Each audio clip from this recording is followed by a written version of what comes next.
Pour Thomas Thévenoud, il y a une volonté d'acharnement. Bercy a porté plainte contre l'ex-secrétaire d'État pour fraude fiscale. En septembre dernier, le député avait dû quitter le gouvernement après des révélations sur le non-paiement de ses impôts. Une affaire qui faisait écho au scandale du compte caché de l'ancien ministre PS, Jérôme Cahuzac. 2 crashs la même année, plus d'importantes pertes. Malaysia Airlines est techniquement en faillite selon son nouveau PDG.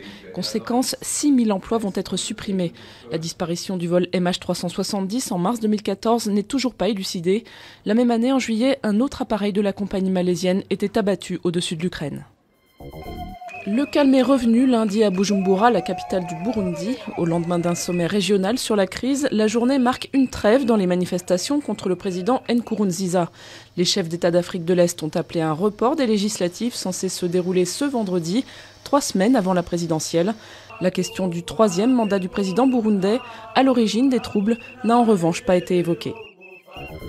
Escale forcée pour Solar Impulse 2. Parti dimanche de Chine à l'assaut du Pacifique, l'avion s'est posé à Nagoya au Japon à cause de la météo. L'étape s'annonçait comme la plus périlleuse du tour du monde.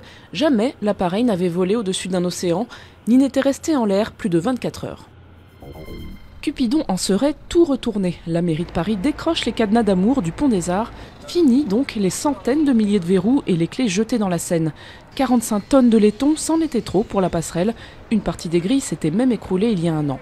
C'est terrible. Le cadenas, c'était une manière de montrer que Paris est la ville de l'amour. C'est un symbole. À la place, la municipalité propose un site où publier ses selfies pris sur le pont.